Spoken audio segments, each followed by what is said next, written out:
Matius 14 ayat 1 sampai 12, firman Tuhan berjudul tetap berdiri di atas kebenaran. Saya baca firman Tuhan, saudara perhatikan firman Tuhan. Pada masa itu sampai berita-berita tentang Yesus kepada Herodes, raja wilayah. Lalu ia berkata kepada pegawai-pegawainya, inilah Yohanes Pembaptis. Ia sudah bangkit dari antara orang mati, dan itulah sebabnya kuasa-kuasa itu bekerja di dalamnya. Sebab memang Herodes telah menyuruh menangkap Yohanes, membelenggunya dan memenjarakannya, berhubung dengan peristiwa Herodias, istri Filipus saudaranya, karena Yohanes pernah menegurnya. Katanya, tidak halal engkau mengambil Herodias. Herodes ingin membunuhnya, tetapi ia takut akan orang banyak yang memandang Yohanes sebagai nabi. Tetapi pada hari ulang tahun Herodes, menarilah anak perempuan Herodias di tengah-tengah mereka dan menyukakan hati Herodes, sehingga Herodes bersumpah akan memberikan kepadanya apa saja yang dimintanya. Maka setelah dihasut oleh ibunya, anak perempuan itu berkata, berikanlah aku di sini kepala Yohanes Pembaptis di sebuah talam. Lalu sedihlah hati raja, tetapi karena sumpahnya dan karena tamu-tamunya diperintahkannya juga untuk memberikannya. Disuruhnya memenggal kepala Yohanes di penjara, dan kepala Yohanes itu pun dibawa orang di sebuah talam, lalu diberikan kepada gadis itu, dan ia membawanya kepada ibunya. Kemudian datanglah murid-murid Yohanes Pembaptis, mengambil mayatnya dan menguburkannya. Lalu pergilah mereka memberitahukannya kepada Yesus. Tepuk tangan buat firman Tuhan. Saudara-saudara, memori Herodes tentang Yohanes Pembaptis itu kembali diulang. Ketika ada orang-orang yang menceritakan tentang Yesus, maka Herodes ini berkata bahwa Yesus adalah reinkarnasi daripada Yohanes Pembaptis. Kekristenan tidak percaya reinkarnasi, tapi kekristenan percaya inkarnasi. Ketika Yesus melayani, banyak mujizat terjadi, dan Herodes kembali diingatkan tentang peristiwa di mana dia pernah memenjarakan dan membunuh Yohanes Pembaptis. Kalau kita baca teks ini, Herodes yang dicatat di dalam teks ini adalah Herodes Antipas. Siapakah dia? Dia adalah anak dari Herodes Agung yang paling bungsu. Dia punya saudara tiri yang bernama Herodes Filipus. Dia menjadi raja di wilayah Galilea, sedangkan Herodes Filipus tidak menjadi apa-apa. Orang ini dia pernah menikahi satu putri, yakni putri daripada Raja Arab, saudara-saudara, yang bernama Aretas keempat. Ketika dia mengawini perempuan ini, akhirnya dia menceraikan perempuan ini, dan dia mengambil istri saudara tirinya yang bernama Herodias. Ketika dia mengambil istrinya daripada saudara tirinya, maka Yohanes Pembaptis sebagai nabi, sebagai hamba Tuhan, dia tidak akan berdiam diri, sebab itu sesuatu yang melanggar firman Tuhan. Saudara, firman Tuhan tidak terbatas kepada organisasi, oknum-oknum, bahkan jabatan-jabatan tertentu, tetapi firman Tuhan itu bisa sampai kepada semua kelompok golongan manusia. Ada amin? Termasuk kepada raja-raja sekalipun. Dan pada zaman Alkitab, sejarah mencatat hanya nabi dan imam saja yang bisa menegur raja.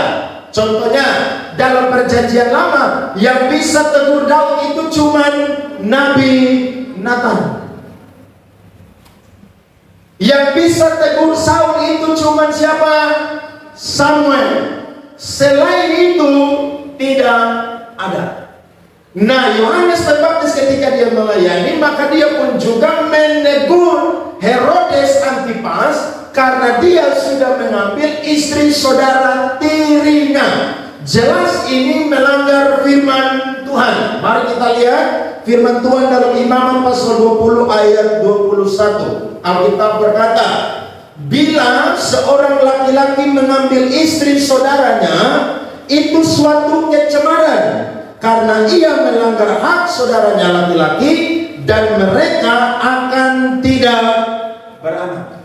Herodes bukan orang percaya, tapi firman Tuhan harus sampai kepada dia untuk menegurnya, supaya apa yang Herodes lakukan tidak boleh dicontohi oleh orang-orang yang lain, karena dia adalah raja. Ketika dia melakukan itu, maka pasti umat pun juga akan meniru apa yang raja lakukan. Yohanes Pembaptis sebagai nabi yang datang yang berkhotbah, temanya adalah bertobatlah sebab kerajaan Allah sudah dekat. Dia tidak tinggal diam, tapi dia menyuarakan kebenaran, dan dia menegur Herodes Antipas.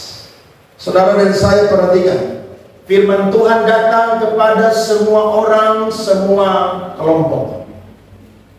Dan firman Tuhan ketika datang pasti akan mengoreksi saya dan saudara. Ada amin? Dan Alkitab mencatat, ternyata Herodes Antipas tersinggung dengan teguran daripada Yohanes Pembaptis. Mari kita lihat firman Tuhan. Alkitab mencatat Markus 6 ayat 18 sampai 20. Karena Yohanes pernah menegur Herodes, tidak halal engkau mengambil istri saudaramu. Karena itu Herodes menaruh dendam pada Yohanes dan bermaksud untuk membunuh dia, tetapi tidak dapat. Khotbah itu, teguran firman Tuhan itu membongkar kehidupan saya dan saudara yang tidak berkenan di hadapan Tuhan. Jadi ketika kita dengar khotbah dan kita tersinggung, kita pakai ketersinggungan kita untuk berubah. Ada amin? Jangan kita tersinggung kemudian kita dendam kepada hamba Tuhan itu. Jangan. Saya sebelum jadi pendeta 15 tahun melayani, dan tidak sedikit saya ditegur oleh pengkhotbah atau gembala. Ditegur pas khotbah. Memang saya juga pada waktu itu aneh-aneh juga. Lagi khotbah saya main iringan piano pakai musik jazz. Ya tidak cocok. Ini lagi main di gereja, bukan main di kafe. Pendeta bilang, hei kamu, main musik yang benar, ini bukan di kafe. Bayangkan lagi ibadah. Saya habis ibadah, saya bilang, Pak minta maaf, saya tidak ulangi lagi. Lagi pelayanan, harusnya pakai celana katun, tapi pakai celana jeans. Pendeta yang khotbah killer saudara, dia berkata, kamu lain kali kalau pelayanan ibadah raya umum, jangan pakai celana jeans. Kamu tidak sanggup beli celana kain. Habis gereja, minta maaf. Pas pelayanan, lupa lagi cuci pakaian seragam, pakai baju yang berbeda. Pendeta naik, pendeta berkata, kenapa pemain keyboard ini bajunya paling beda? Dimarahin lagi. Kalau saya mau tersinggung, mungkin hari ini saya tidak gereja dan jadi hamba Tuhan lagi. Tapi saya berkata, firman Tuhan datang kepada kita untuk mengoreksi, merevisi kehidupan kita. Amin. Jadi jangan kepahitan seperti Herodes kepahitan dengan Yohanes Pembaptis. Akhirnya Alkitab berkata, dia dendam dan dia masukkan Yohanes Pembaptis ke dalam penjara. Ayat 20. Sebab Herodes segan akan Yohanes karena ia tahu bahwa Yohanes adalah orang yang benar dan suci. Jadi ia melindunginya. Tetapi apabila ia mendengarkan Yohanes, hatinya selalu terombang-ambing. Namun ia merasa senang juga mendengarkan Yohanes. Jadi dia suka dengar Yohanes itu berkhotbah sampaikan firman Tuhan, tapi dasar dia punya hati itu membatu, tersinggung, sehingga akhirnya dia tetap memenjarakan Yohanes Pembaptis. Dan menurut saya, harusnya Yohanes Pembaptis ada di penjara. Dia punya kesempatan untuk minta maaf kepada Herodes dan keluar dari penjara. Tapi apakah Yohanes Pembaptis melakukan itu? Tidak. Dia tetap berdiri di atas kebenaran dan dia menyampaikan kebenaran firman Tuhan. Herodes tidak dapat kesempatan, maka pas momen ulang tahun dia janji apa aja yang anaknya Herodias minta dia akan berikan. Dari Herodes yang tersinggung merambat kepada Herodias yang tersinggung.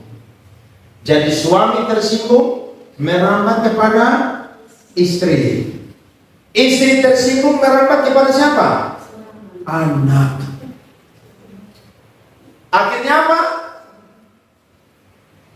Herodias bujuk anaknya begini, minta kepalanya Yohanes Pembaptis. Ketika Herodes dengar itu, dia sangat sedih. Tapi pada zaman itu ketika seorang raja bersumpah, apapun konsekuensinya, dia harus menepati sumpahnya. Singkat cerita, Yohanes Pembaptis bukan hanya di penjara, tapi dipenggal kepalanya. Konsekuensi dari tetap berdiri di atas kebenaran bukan hanya sengsara saudara-saudara, tapi bahkan nyawa sekalipun akan jadi taruhan kita. Amin. Tapi tetap harus berdiri di atas kebenaran. Jangan pernah goyah, karena Yesus pernah berjanji, barang siapa mengasihi nyawanya, ia akan kehilangan. Amin. Kalau saya dan saudara tetap berdiri di atas kebenaran, surga akan menjadi bagian saya dan juga.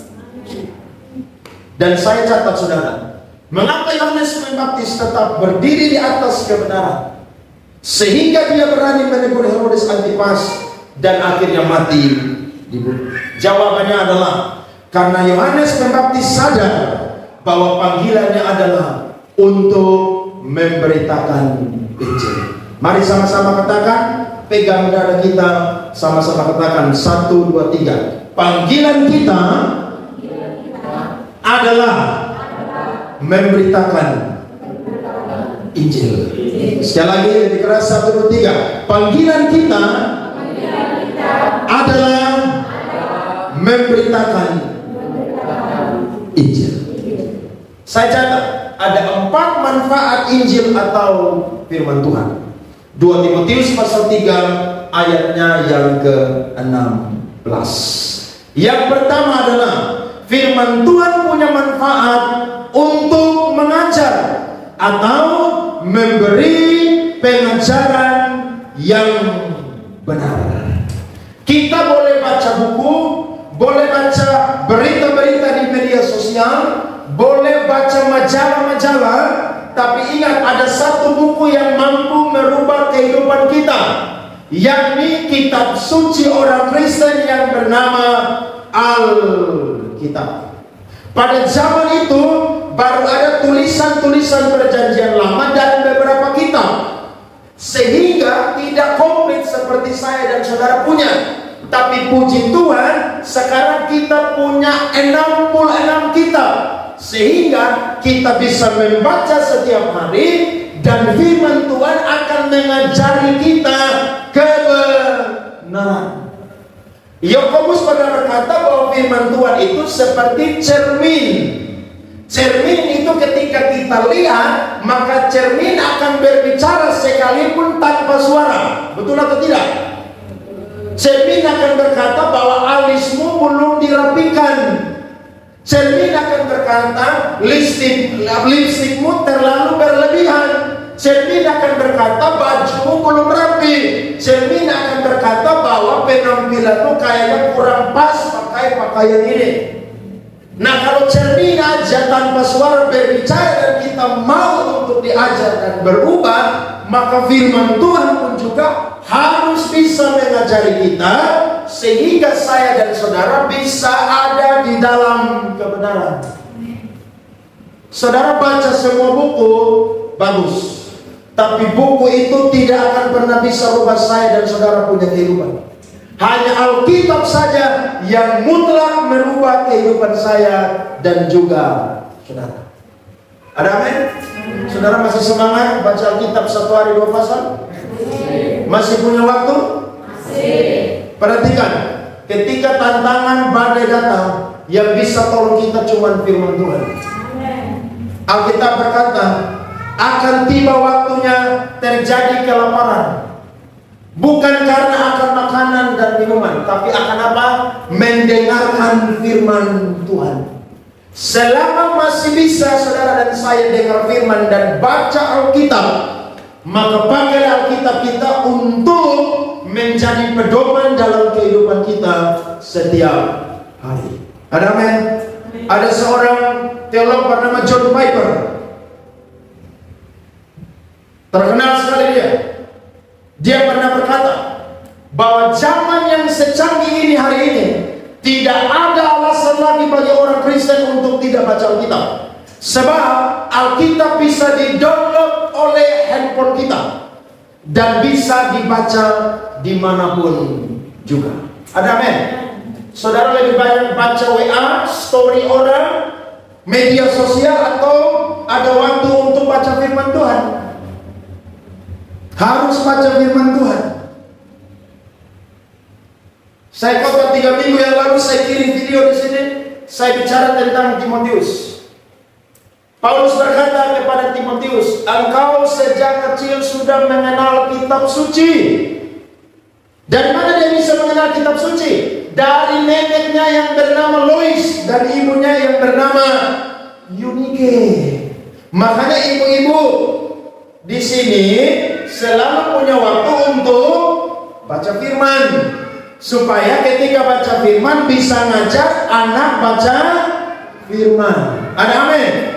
Jangan saudara kepoin story orang terus. Indonesia masuk menjadi negara yang punya rekor nomor 2 di dunia, negara yang paling kepo. Bangun pagi bukan baca kitab, langsung kepoin story orang. Semakin banyak yang lihat story kita, saudara semakin apa? Bangga. Tidak apa-apa, tidak apa-apa, itu kan selingan, itu tidak dosa saudara-saudara.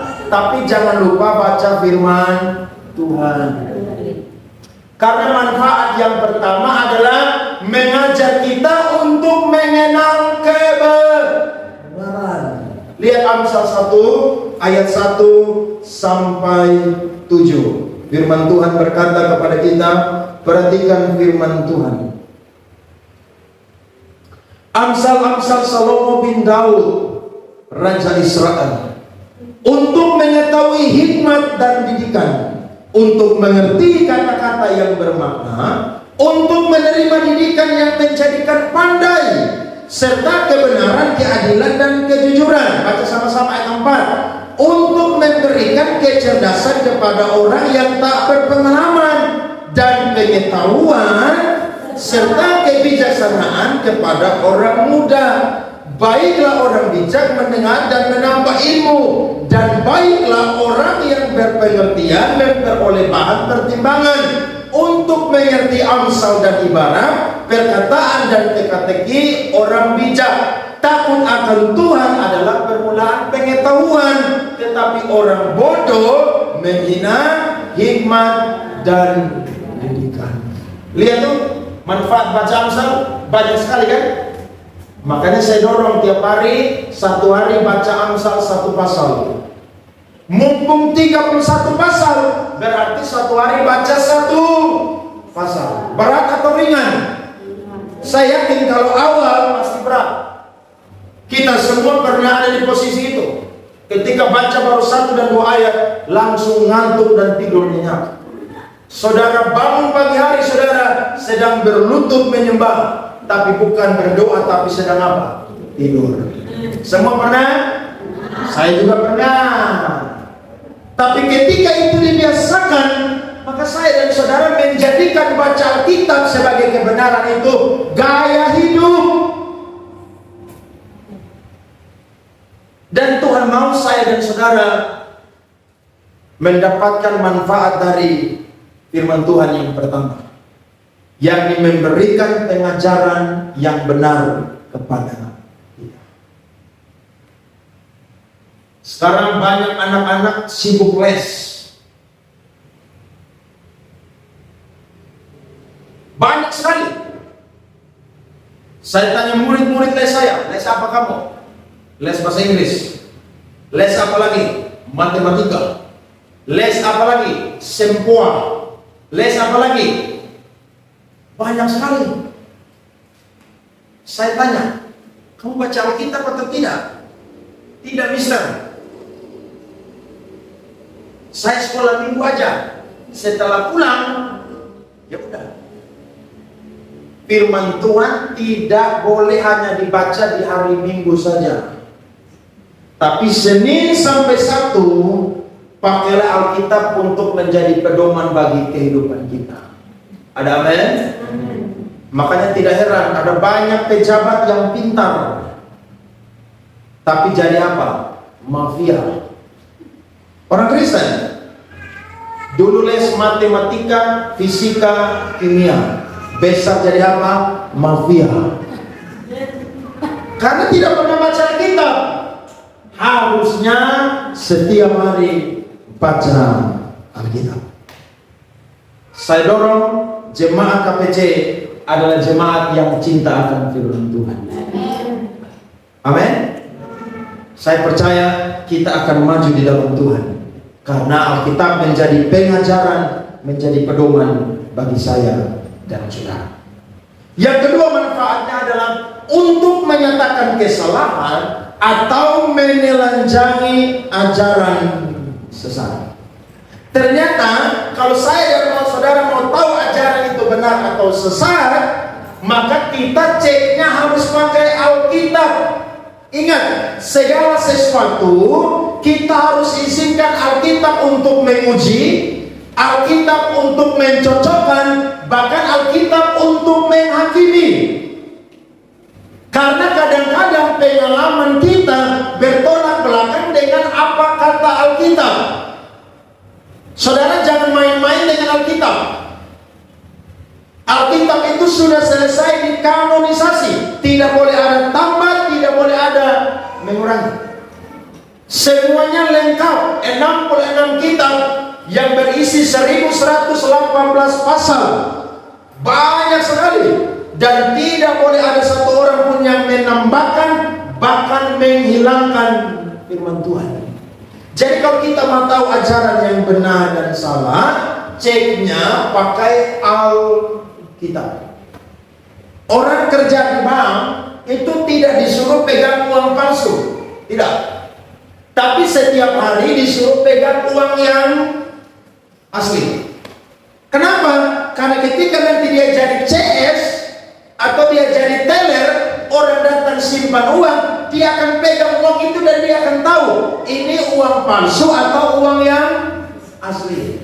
Saudara tidak perlu repot-repot belajar tentang ajaran yang sesat. Tapi ketika saudara baca firman Tuhan, tiba-tiba saudara dengar ada ajaran yang menyimpang, saudara tahu bahwa itu tidak Alkitabiah. Jelas tidak Alkitabiah. Kenapa? Karena ada firman Tuhan yang menelanjangi kesalahan. Dan kesalahan harus ditelanjangi karena Alkitab berbicara selalu jujur. Tidak pernah menutup-nutupi, tapi selalu jujur. Hari ini ada berapa banyak ajaran-ajaran yang menyimpang, dan banyak orang mengikuti. Tidak heran Paulus berkata kepada jemaat Galatia, Galatia pasal 1 ayat 6 berbunyi apa? Aku heran kepada kalian, ada orang yang datang membawa Injil yang sebenarnya bukan Injil. Kalian langsung mudah mengikuti. Harusnya pengajaran yang benar yang sudah kalian dapat, kalian cocokkan dengan pengajaran yang baru tersebut. Alkitab berkata, akhir zaman akan ada banyak nabi-nabi palsu yang akan pergi ke seluruh dunia. Bukan cuma datang di Kupang NTT, seluruh dunia. Jadi ketika saya dan saudara tidak belajar firman Tuhan, saya yakin, saya kasih garansi, saudara akan mudah disesatkan. Coba buka Matius 24 ayat 24. Mari baca sama-sama.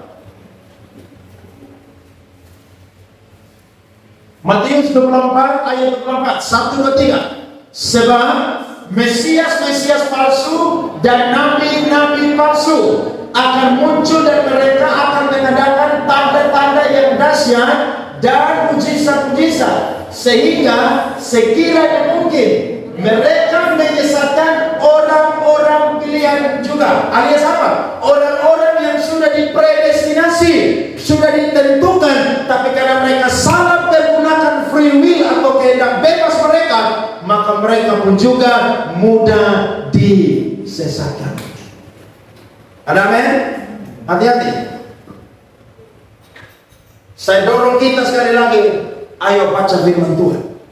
Jadi ketika ada ajaran yang sesat datang, tetap berdiri di atas kebenaran, apapun konsekuensinya. Makanya saya tidak akan pernah rugi kalau ada jemaat yang pergi dari gereja ini ikut ajaran yang sesat. Saya tidak pernah rugi. Lebih baik kamu pergi dari gereja ini daripada kamu datang dan mengkamiri gereja ini dengan ajaran yang sesat. Jangan coba-coba. Kemarin saya ditelepon oleh teman saya, dia bilang, Pak Andre, saya setuju dengan statement Pak Andre. Kalau ada jemaat saya yang bawa ajaran sesat, saya usir dari gereja. Siapapun juga dia. Kenapa? Karena itu seperti ragi yang mengkamiri jemaat, saudara-saudara. Kalau Yesus bukan Tuhan, saudara dan saya tidak usah percaya Yesus. Loh, percaya dia buat apa? Dia cuma manusia biasa, berarti kita sedang menyembah berhala. Padahal dia sebelum dunia ada dan dijadikan, dia itu memang sudah ada. Dan dia itu adalah Tuhan. Yesus berkata, Yohanes 8 ayat 58, sebelum Abraham ada, Yesus sudah ada. Jadi saudara tidak usah dengarkan pendeta-pendeta yang ngawur. Ya. Pesan ini disampaikan di gereja-gereja di Jakarta ketika saya punya waktu kemarin beribadah di NDC salah satunya. Jangan dengarkan pendeta-pendeta yang datang bawa ajaran yang sesat. Jangan pernah. Karena orang-orang pilihan pun juga bisa disesatkan. Hati-hati. Ada amin? Yang ketiga, manfaatnya adalah untuk memperbaiki kelakuan atau memperbaiki kehidupan moral yang rusak. Yohanes Pembaptis tegur Herodes karena memang Herodes ini jahatnya minta ampun. Dia bunuh dia punya saudara, dia pernah bunuh dia punya anak. Dan orang ini sangat jahat. Dia disebut orang atau raja yang haus akan darah. Itu Herodes. Moralnya sangat rusak. Dia ceraikan dia punya istri dan dia ambil dia punya saudara tiri punya istri yang bernama Herodias. Moralnya rusak. Yang bisa perbaiki moral kita hanya firman Tuhan. Amin. Tidak ada yang lain. Saya dan saudara dulu orang semua bejat, tidak ada satu orang pun yang suci. Ya saya berkata kesalehan kita seperti kain kotor. Tidak ada satu orang pun yang benar. Tapi karena penebusan Kristus di Kalvari, saya dan saudara dibenarkan karena iman. Nah moral kita ini harus berubah.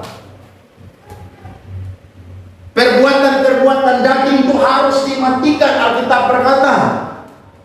Dan Alkitablah yang mampu untuk menyelidiki kehidupan kita. Kalau kita mau daftar tentang moral-moral terlalu banyak. Orang yang punya istri satu tidak puas, mau tambah. Dia berkata kalau Salomo aja bisa 1000, saya juga bisa. Kerja di kantor, gaji udah cukup, tidak puas, korupsi. Terlibat dalam pergaulan yang buruk, pacaran yang tidak sehat, bahkan terlalu banyak hal-hal moral yang ada di dunia ini yang bisa merubah saya dan saudara punya moral menjadi baik. Hanya firman Tuhan. Tidak ada yang bisa rubah. Termasuk apa? Etika. Itu pun juga firman yang bisa merubah kita. Baca Alkitab setiap hari, sehingga kehidupan moral kita yang bobrok itu menjadi kehidupan moral yang baik. Tuhan mau supaya saya dan saudara hidup dalam pemulihan. Yohanes berkata, dunia ini sedang lenyap dengan segala keinginannya, tapi orang yang melakukan kehendak Allah akan tetap hidup sampai selama-lamanya. Amin. Moral harus diperbaiki, dan yang memperbaiki moral kita adalah firman Tuhan. Baca Alkitab setiap hari, supaya saya dan saudara bercermin akan kehidupan kita. Saudara bisa lihat dari ujung rambut sampai ujung kaki kita, bahkan sampai kedalaman hati kita yang tidak terlihat, itu bisa dilihat oleh firman Tuhan. Ayo berubah jemaat Kupang Presenter. Baca firman setiap hari, karena manfaat yang ketiga adalah moral kita yang rusak akan diperbaiki. Dan kekristenan selalu berproses, terus menerus setiap hari. Jadi tidak boleh ada yang dengar khotbah dan tersinggung, kepahitan dengan saya, kepahitan dengan pendeta yang lain, dan akhirnya saudara tidak berubah. Jangan. Harus berubah. Ada amin? Saya tidak tahu daftar hal-hal moral apa yang dalam kehidupan kita yang masih ada. Tapi lewat firman Tuhan, kita bisa diubahkan dengan firman Tuhan. Datang gereja, siap diri dengan baik, siap persembahan dengan baik. Saudara datang, saudara berkata, Tuhan, saya mau ketemu Tuhan pagi hari ini. Saya kemarin ibadah di Jakarta tidak puas. Ibadah cuma 1 jam 15 menit. Di Kupang sudah terbiasa ibadah hampir 2 jam. Di sana sangat-sangat singkat. Tapi saya melihat bahwa memang saya dan saudara ada di dunia yang terus bergerak. Dan ketika kita tidak berubah, dunia akan menggiring kita untuk mengikuti apa yang sedang ada di dunia. Harus berubah. Biar dunia ini rusak, moralnya rusak, tapi moral kita harus jadi orang-orang Kristen yang hidup benar. Kalau di lingkungan kita ada banyak anak-anak muda yang hamil dulu baru menikah. Saudara jemaat KPC yang masih muda, saudara ketika menikah dalam keadaan yang kudus. Kalau sudah terlanjur tidak masalah, Tuhan sudah ampuni. Tapi mumpung yang masih muda-muda, jaga kehidupan dengan baik, supaya bukan orang lihat kita hanya aktif beribadah dan bergereja, tapi orang tahu kita, moral kita itu baik. Kita tidak sempurna, tapi firman Tuhan akan menyempurnakan kehidupan kita setiap hari. Dan yang keempat, manfaatnya adalah untuk mendidik orang dalam kebenaran atau menuntun kepada hidup yang saleh. Firman Tuhan akan tuntun kita kepada kehidupan yang saleh. Nah, kehidupan yang saleh bukan berarti saya dan saudara tinggalkan dunia, menganut kehidupan askese, mengasingkan diri di gua-gua, pergi dari lingkungan kita, tidak. Tapi sekalipun kita ada di tengah-tengah dunia yang jahat, yang bejat, tapi kita tetap saleh. Saudara baca Alkitab, Alkitab berkata, sebelum Tuhan memberikan air bah, Tuhan hanya menemukan satu orang yang mendapat kasih karunia. Namanya adalah Nuh. Nuh berbeda dengan orang-orang sesamanya. Kalau saudara mau tahu zaman dulu seperti apa, tidak perlu repot-repot selidiki. Saudara lihat hari-hari ini aja. Karena Alkitab berkata, akhir zaman orang hidup akan sama seperti zaman Nuh hidup. Kawin mengawinkan, makan dan minum, kemudian apa? Pesta orang. Saya di Jakarta tidak ada dengan orang karaoke sampai pagi tuh. Hanya di Kupang aja tuh orang karaoke sampai pagi. Padahal besok ini hari Minggu mau gereja loh. Saya mau tanya, kalau dia karaoke sampai jam 5 pagi, hari Minggu dia gereja atau tidak? Gereja. 100% saya jamin dia tidak gereja. Lombek dia sampai jam 5 pagi. Tanya ibu-ibu yang pernah melahirkan tuh, jaga anak tiap hari begadang, badan enak atau tidak? Woi, saudara, badannya terpanasan gitu. Begadang. Saya jamin hari Minggu mereka tidak ke gereja. Harusnya tahu kalau hari Minggu besok gereja, siap diri, siap hati. Besok bangun pagi-pagi, entah ibadah jam 7, ibadah jam 9, ibadah jam 11, atau ibadah sore. Persiapkan diri untuk ikut ibadah. Orang tanya kenapa tidak ibadah? Tadi malam saya sudah pujian penyembahan sampai pagi. Woi, masalahnya itu pujian penyembahan lagu rohani, tapi rokok dan minum juga di samping. Loh ya, itu cuma ada di negeri kita aja, tidak ada di Afrika sana. Alkitab menuntun kita kepada kehidupan yang saleh. Bahkan Alkitab juga mencatat ada satu orang yang paling kaya di bagian timur Israel. Namanya adalah Ayub. Ayub hidupnya takut akan Tuhan, saleh, menjauhi kejahatan. Udah kaya raya, hidup benar. Tidak heran ketika dia dapat ujian, dia sudah diajak oleh istrinya untuk kutukilah alam dan matilah. Kalau zaman sekarang sih mungkin bukan kutuk ya. Zaman sekarang dia bilang begini, Bapak, tak usah gereja lagi. Bapak, tak usah doa syafaat lagi. Bapak, tak usah pelayanan lagi. Loh, kok ini kita udah menderita model begini, masih engkau menyembah Tuhan, masih cari Tuhan. Tapi Ayub bilang kepada istrinya, engkau berkata seperti perempuan gila. Jadi kalau ada ibu-ibu yang model seperti istri Ayub, pakai firman Tuhan itu. Loh, itu Alkitab dia loh.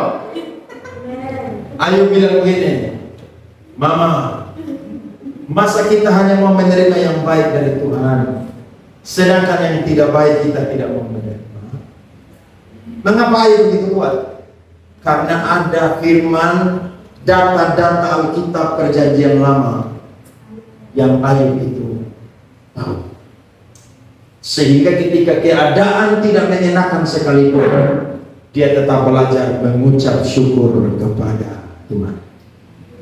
Kalau saudara bergaul dengan Tuhan setiap hari, baca firman setiap hari, apapun yang terjadi, tetap mengucap syukur kepada Tuhan. Amin. Yesus aja bilang, kesusahan hari ini cukuplah untuk hati. Siapa bilang ikut Tuhan mulus? Tidak ada. Siapa bilang ikut Tuhan enak? Tidak ada. Hidup ikut Tuhan, saudara, itu seperti roller coaster. Saudara tahu? Kalau belum pernah naik, pergi ke Transmart ada naik itu. Kadang-kadang saudara terjun hampir melayang, tapi saudara kadang-kadang di bawah naik pun juga, dan saudara bisa lihat pemandangan yang indah. Terakhir saudara turun, saudara bilang mau naik pulang, tapi ada yang berkata cukup sudah. Saya dulu ke Jakarta naik itu, tapi tobat 7 turunan tidak mau naik. Nah, hidup kita seperti demikian. Kalau saya dan saudara mau punya kehidupan yang saleh, ayo baca firman Tuhan tiap hari. Saya selalu ingatkan, tidak pernah paksa saudara. Saya cuma bisa ingatkan saudara-saudara, supaya kita semua bisa dapat manfaat yang bermanfaat ini, menggiring kita kepada kehidupan yang saleh. Kita baca ayatnya yang ke-17, 2 Timotius pasal 3 ayat 17. Mari perhatikan firman Tuhan. 1, 2, 3. Dengan demikian, tiap-tiap manusia kepunyaan Allah diperlengkapi untuk setiap perbuatannya. Tepuk tangan untuk firman Tuhan. Jadi manfaatnya, kesimpulannya, saya dan saudara diperlengkapi untuk melakukan perbuatan-perbuatan yang baik. Perbuatan yang jahat tidak berasal dari Tuhan, tapi dari iblis. Sedangkan perbuatan yang baik mutlak berasal dari Tuhan yang ada di surga. Tuhan berkati kita semua pagi hari ini. Amin buat firman Tuhan. Mari kita berdiri.